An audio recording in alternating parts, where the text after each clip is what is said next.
वाढ आणि विकास या दोन शब्दांमधील फरक. हो, आपण नेहमी हे शब्द एकमेकांऐवजी वापरतो. वाढ झाली काय किंवा विकास झाला काय एकच वाटतं आपल्याला. पण तसं नाहीये. नोट्स वाचताना माझ्या लक्षात आलं की मानसशास्त्रात या दोघांचा अर्थ खूप वेगळा आहे. साध्या भाषेत सांगायचे तर वाढ म्हणजे शरीराच्या आकारमानात होणारा बदल. जो आपण मोजू शकतो. हो, मुलांची उंची वाढणे किंवा वजन वाढणे. या उलट विकास हा एक गुणात्मक बदल आहे. तो फक्त मोजता येत नाही. इथे मला सरांच्या नोट्समधील तो अत्यंत कल्पक मेमरी क्लू आठवतोय. त्यांनी या फरकाला व्ही रूल असे नाव दिले आहे. हो, तो व्ही रूल खूपच भारी आहे. हो ना. पहिला व्ही म्हणजे वाढ, व्हिजिबल आणि मेजरेबल. वाढ आपल्याला उघड्या डोळ्यांनी दिसते आणि आपण ती सेंटीमीटर किंवा किलोग्राममध्ये मोजू शकतो. आणि दुसरा व्ही म्हणजे विकास. अगदी. दुसरा व्ही म्हणजे विकास, व्हॅल्यू ॲडेड आणि लाईफ लाँग. विकास हा व्यक्तीच्या विचार करण्यात, वागण्यात नवनवीन मूल्यांची आणि गुणांची भर घालत असतो. हा रूल समजायला खूपच सोपा आहे. पण तुम्ही मगाशी जो लाईफलॉंग हा शब्द वापरलात त्यावरून मला एक प्रश्न पडतोय. कोणता? म्हणजे वाढ ही एका विशिष्ट वयानंतर थांबते ना. आपली उंची साधारण 20 पर्यंत वाढते आणि तिथेच थांबते. मग जर शारीरिक वाढ थांबली तर विकास कसा काय आयुष्यभर चालू राहू शकतो? इथेच तर मानसशास्त्राची खरी गंमत आहे. शारीरिक वाढ जरी एका टप्प्यावर येऊन थांबत असली तरी विकास ही कधीही न थांबणारी प्रक्रिया आहे. म्हणजे ती सतत चालूच असते. टू टोम्ब म्हणजेच गर्भधारणेपासून ते मृत्यूपर्यंत चालणारा अखंड प्रवास म्हटलं जातं. माणसाचा बौद्धिक, भावनिक आणि सामाजिक विकास हा शेवटच्या श्वासापर्यंत सुरूच असतो. हां, म्हणजे माणूस वयाच्या 60व्या वर्षीही नवीन भाषा शिकू शकतो. नक्कीच. किंवा आपल्या भावनांवर नियंत्रण मिळवायला शिकू शकतो. हा विकासच आहे. एक मिनिट हा, म्हणजे याचा अर्थ असा होतो की एखाद्या व्यक्तीची केवळ शारीरिक वाढ झाली म्हणजे तिचा विकास झालाच असे आपण ठामपणे सांगू शकत नाही. एकदम बरोबर ओळखलात. समजा एखाद्याचे केवळ वजन वाढले, शरीर स्थूल झाले, तर ती फक्त वाढ आहे. तिथे व्हॅल्यू जोडली गेली नाहीये. या उलट शारीरिक वाढ पूर्णपणे थांबलेली असतानाही माणसाची प्रगल्भता वाढत असते. हाच तो या नोटचा गाभा आहे. आणि म्हणूनच ही विकासाची गुंतागुंतीची प्रक्रिया अधिक खोलवर समजून घेण्यासाठी मानसशास्त्रज्ञांनी काही ठराविक तत्वे मांडली आहेत. हो, नोट्समध्ये विकासाची 8 महत्वाची तत्वे सविस्तरपणे दिली आहेत. आणि ही तत्वे केवळ पुस्तठी नाहीत, तर ती मानवी जीवनाचे कोडे सोडवणारी आहेत. चला तर मग या तत्वांचे एक एक करून विश्लेषण करूया. पहिलं तत्व आहे बदलांचा समावेश. विकासामध्ये नेहमीच काहीतरी बदल होत असतात. आणि हे बदल केवळ शारीरिक नसतात. हो, ते मानसिक, भावनिक आणि कारक म्हणजेच मोटर स्किल्सशी संबंधित असतात. म्हणजे बाळ जसं मोठं होते तसं त्याला स्वतःच्या रागावर नियंत्रण मिळवता येते. सुरुवातीला रागावल्यावर रडणारं बाळ नंतर शब्दातून राग व्यक्त करायला शिकते. आणि दुसरं तत्व या बदलांनाच पुढे घेऊन जाते. विकास ही सतत चालणारी प्रक्रिया आहे. या प्रक्रियेत कधीही सुट्टी नसते. अगदी. रात्री झोपेत असतानाही बालकाच्या मेंदूची जडणघडण आणि नवीन पेशींची निर्मिती चालूच असते. आणि या सलग प्रक्रियेमुळेच तिसरं तत्व शक्य होते. ते म्हणजे पूर्वकथन किंवा प्रिडिक्टेबिलिटी. हो, कारण बालकाचा विकास हा एका अस्ताव्यस्त पद्धतीने होत नाही, तर तो एका विशिष्ट क्रमानेच होत असतो. हे पूर्वकथन किंवा भविष्यातील विकासाचा अंदाज बांधता येणे ही खरोखरच खूप मोठी गोष्ट आहे. पण हा अंदाज आपण कसा बांधू शकतो? याचं उत्तर नोट्समधल्या चौथ्या तत्वात दडलेलं दिसतंय. सामान्याकडून विशिष्टाकडं. हो, जनरल टू स्पेसिफिक. हे तत्व समजून घेण्यासाठी नोट्समधलं ते खेळण्याचं उदाहरण खूपच बोलकं वाटलं मला. एखादे 6 महिन्यांचं बाळ समोर ठेवलेली वस्तू पकडण्यासाठी सुरुवातीला आपला संपूर्ण हात मारते. किंवा कधीकधी दोन्ही हात त्या वस्तूवर मारते. हो, ही झाली एक सामान्य हालचाल. आणि तेच बाळ जेव्हा थोडे मोठे होते तेव्हा ते आपला पूर्ण हात न वापरता केवळ अंगठा आणि तर्जनी या 2 बोटांच्या सहाय्याने ती वस्तू अगदी अचूक उचलते. हे झालं विशिष्ट कौशल्य. बरोबर. म्हणजे विकास आधी मोठ्या आणि ढोबळ हालचालींवर नियंत्रण मिळवतो, ज्याला आपण ग्रॉस मोटर स्किल्स म्हणतो, आणि मग तो अत्यंत सूक्ष्म हालचालींकडे म्हणजेच फाईन मोटर स्किल्सकडे वळतो. मानवी शरीर आपली ऊर्जा वाचवायला कसं शिकतं याचं हे एक उत्तम उदाहरण आहे. खरंच आहे. असे वाटले की मानवी विकासाचा सर्वात जास्त वेग हा जन्मापूर्वी म्हणजेच बालक आईच्या गर्भात असताना असतो. तो वेग खरोखरच थक्क करणार आहे. एका सूक्ष्म पेशीपासून अवघ्या 9 महिन्यात संपूर्ण मानवी शरीर तयार होणे हा वेग अकल्पनीय आहे. जन्मानंतर पहिल्या काही वर्षात हा वेग जास्त असतो. नंतर तो थोडा मंदावतो आणि किशोरावस्थेत तो पुन्हा अचानक वाढतो. आणि याच गतीच्या भिन्नतेमुळे बहुधा 6वे तत्व जन्माला येते, व्यक्तिभिन्नता, इंडिव्हिज्युअल डिफरन्सेस. हो, अनेकदा आपण पाहतो की पालक चिंतेत असतात. त्यांच्या मित्राचा मुलगा 10व्या महिन्यातच चालायला लागला, पण स्वतःचा मुलगा 14 महिने झाले तरी अजून चालत नाही. 2 मुले एकाच वेगाने का वाढत नाहीत हा प्रश्न पडतोच. याचाच अर्थ असा की प्रत्येक बालकाची आनुवंशिकता आणि त्याला मिळणारे वातावरण वेगळं असते. त्यामुळे प्रत्येकाच्या विकासाचा आलेख आणि त्याची स्वतःची एक अंतर्गत गती असते. निसर्गात 2 पाने जशी तंतोतंत सारखी नसतात, तसेच 2 बालकांचा विकासही एकाच साच्यात किंवा टाइमटेबलमध्ये बसवता येत नाही. आणि ही भिन्नता असली तरी शरीरातील सर्व अंगे एकमेकांशी जोडलेली असतात, हे 7वं तत्व सांगते. परस्पर संबंध किंवा इंटर रिलेशनशिप. म्हणजे शारीरिक आणि मानसिक विकासाचा संबंध. हो, जर एखादं बालक शारीरिकदृष्ट्या सुदृढ आणि निरोगी असेल तर बहुतांश वेळा असे दिसून येते की ते मानसिकदृष्ट्याही लवकर गोष्टी ग्रहण करते. कारण शरीराची ऊर्जा आजारांशी लढण्यात खर्च न होता ती मेंदूच्या विकासाकडे वळवली जाते. बरोबर, सर्व अंगे एकमेकांमध्ये गुंफलेली आहेत. आणि या सगळ्याचा शेवट होतो 8व्या तत्वात, परिपक्वन व अध्ययनाची निष्पत्ती. म्हणजे केवळ वय वाढून शरीरात आणि मेंदूत नैसर्गिक मॅच्युरिटी किंवा परिपक्वता येऊन भागत नाही. त्या परिपक्वतेला आजूबाजूच्या वातावरणातून मिळणाऱ्या अध्ययनाची, शिक्षणाची जोड मिळणं आवश्यक असते. शरीर तयार आहे पण शिकण्याची संधीच मिळाली नाही तर विकास अपूर्ण राहतो. ही 8ही तत्व मानवी जडणघडणीचा पाया आहेत. पण हे सगळं समजून घेताना एक मोठा वैज्ञानिक प्रश्न उभा राहतो. कोणता? हा सगळा विकास शरीरात नेमका कोणत्या दिशेने प्रवास करतो? ललित कुमार सरांच्या नोट्समध्ये विकासाच्या 2 अत्यंत महत्त्वाच्या आणि शास्त्रीय दिशा दिल्या आहेत: मस्तकानुवर्ती क्रम आणि अक्षानुवर्ती क्रम. आपण मस्तकानुवर्ती क्रमापासून सुरुवात करूया. इंग्रजीत याला सेफॅलोकॉर्डल म्हणतात. हे ग्रीक शब्द ऐकायला खूप जड वाटतात तसे.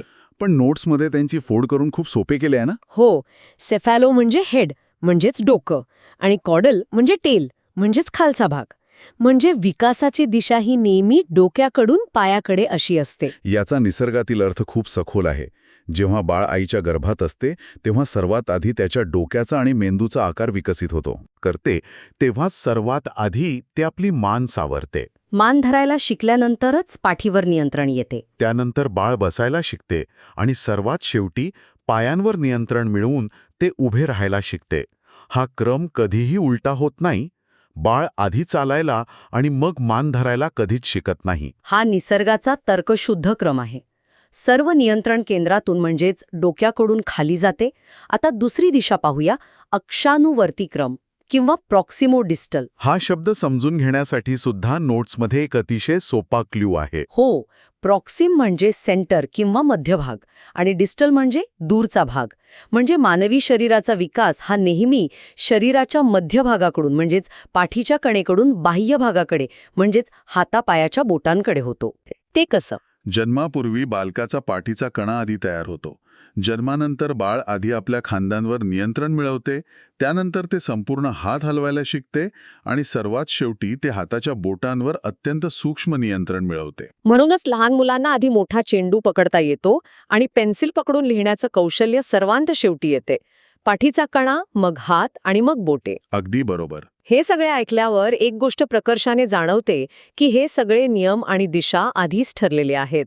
पण मग या प्रवासात बदल घडवणारे घटक कोणते? नोट्सच्या पुढच्या भागात विकासावर परिणाम करणाऱ्या घटकांचे अतिशय सखोल विश्लेषण केले आहे, विशेषतः आहार आणि आनुवंशिकतेबद्दल. आहाराबद्दलचे एक तथ्य वाचून तर मी अक्षरशः सुन्न झाले.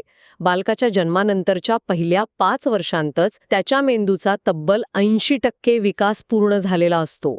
विचार करा, अवघ्या 5 वर्षात 80% विकास. यामुळेच लहान मुलांच्या सुरुवातीच्या आहाराला एवढे अनन्यसाधारण महत्त्व आहे. जर या पहिल्या 1000 दिवसांत कुपोषण झाले किंवा योग्य पोषक घटक मिळाले नाहीत तर त्याचा थेट फटका मेंदूच्या कायमस्वरूपी क्षमतेला बसू शकतो. ही हानी नंतर कितीही चांगला आहार दिला तरी भरून निघत नाही. पण आहारासोबतच आजूबाजूच्या वातावरणाची भूमिकाही तितकीच महत्त्वाची आहे, हे नोट्समध्ये स्पष्ट केले आहे. हे वातावरण केवळ जन्मानंतरचे नसते. जन्मपूर्व आणि जन्मोत्तर अशी त्याची विभागणी केली आहे. जन्मपूर्व म्हणजे आईच्या गर्भाशयातील वातावरण, त्यावेळी आईची मानसिक स्थिती कशी आहे, तिला मिळणारं पोषक वातावरण, या सर्वांचा बाळावर थेट परिणाम होतो. आणि जन्मानंतर बाळाचे घर, त्याची शाळा, समाज हे वातावरण ठरवते की बालकाच्या अंगी असलेल्या जन्मजात क्षमता किती प्रमाणात बहरतील. आणि या क्षमता ठरवणारा मूळ घटक कोणता असेल, तर ती आहे आनुवंशिकता किंवा हेरिडिटी. अनुवंशिकतेवर चर्चा करताना ग्रेगर मेंडेल, ज्यांना आपण आधुनिक अनुवंशशास्त्राचे जनक मानतो, त्यांचा उल्लेख येतोच. पण या नोट्समध्ये फ्रान्सिस गॉल्टन यांनी दिलेले आनुवंशिकतेचे जे गणितीय प्रमाण दिले आहे ते मला सर्वांत जास्त रंजक वाटले. आपण नेहमी सहज म्हणतो की मूल आईवडिलांसारखं दिसतं, पण ते गणितात कसं मांडायचं? गॉल्टन यांनी दिलेली टक्केवारी खरोखरच अचंबित करणारी आहे. त्यांच्या मते कोणत्याही बालकामध्ये त्याच्या आईवडिलांकडून थेट फक्त 40% गुणधर्म संक्रमित होतात. थांबा, म्हणजे उरलेले 60% कुठून येतात? तर त्यांच्या सूत्रानुसार 25% गुणधर्म हे आजी आजोबांकडून येतात. त्याही मागे गेल्यास 12.5% गुणधर्म हे पणजोबा पणजी यांच्याकडून आणि उर्वरित 12.5% गुणधर्म हे इतर नातेवाईक आणि पूर्वजांकडून येतात. जर आपण या सर्वांची बेरीज केली तर ती 90% भरते.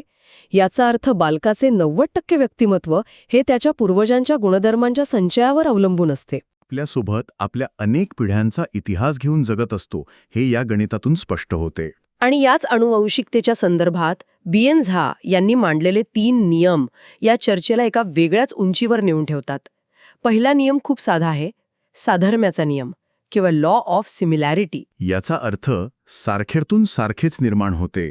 बुद्धिमान पालकांची मुले बुद्धिमान असू शकतात किंवा पालकांच्या शारीरिक ठेवण मुलांमध्ये जशाच्या तशा उतरतात. पण इथेच दुसरा नियम येतो जो निसर्गाची विविधता दाखवतो, विविधतेचा नियम. Law of variation. प्रत्येक बालक हे काही प्रमाणात वेगळे असते. एकाच आईवडिलांची 2 मुले 100% सारखी नसतात. त्यांच्यात आवडीनिवडी, स्वभाव यात भिन्नता असतेच. हे 2 नियम समजायला तसे सोपे आहेत, पण तिसरा नियम वाचताना मला एक मोठा आहा मोमेंट आला. तो म्हणजे परागतीचा नियम, लॉ ऑफ रिग्रेशन. हे नाव ऐकायला थोडे तांत्रिक वाटते. परागती म्हणजे मागे फिरणे, पण याचा प्रत्यक्ष अर्थ काय? हा नियम खरोखरच निसर्गाची एक अत्यंत सुंदर व्यवस्था दाखवतो. निसर्गाला नेहमी समतोल राखायला आवडतो.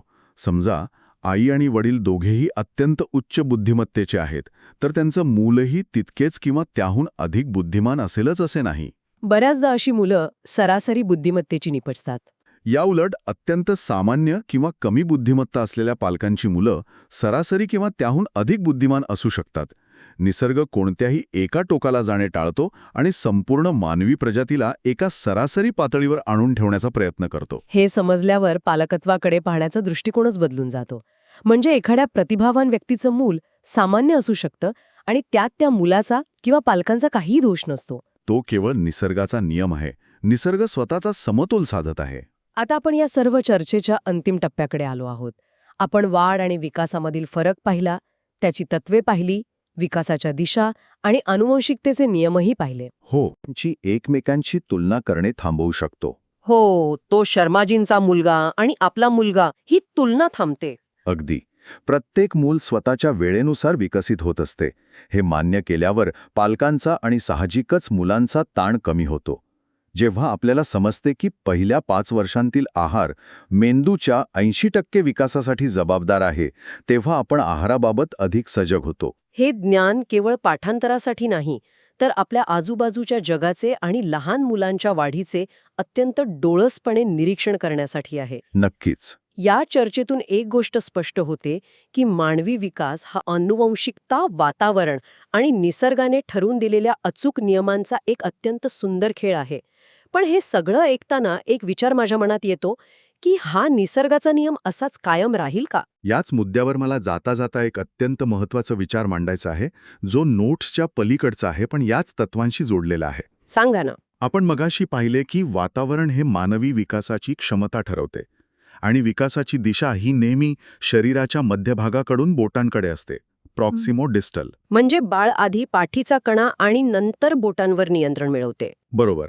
पण आजच्या काळात जेव्हा मुले मैदानावर किंवा भौतिक वातावरणात खेळण्यापेक्षा मोबाईल आणि टॅबलेटच्या डिजिटल वातावरणात जास्त वेळ घालवत आहेत, जन्मल्यापासून काही महिन्यांतच मुले स्क्रीनवर बोटं फिरवायला म्हणजेच स्वायपिंग करायला शिकत आहेत. हे आपण रोजच बघतोय, पण याचा या विकासाच्या दिशेशी कसा संबंध येतो? प्रश्न असा आहे की आजपासून शेकडो वर्षानंतर या नवीन डिजिटल वातावरणामुळे मानवी विकासाचा हा सामान्याकडून विशिष्टाकडे जाणारा नैसर्गिक क्रम पूर्णपणे बदलेल का? बापरे. जेव्हा पिढ्यानपिढ्या मुलं याच वातावरणात वाढतील तेव्हा कदाचित भविष्यात मुलांचे बोटांचे स्नायू हे त्यांच्या पाठीच्या कण्याआधीच विकसित होऊ लागतील का? म्हणजे फाईन मोटर स्किल्स आधी येतील. कदाचित.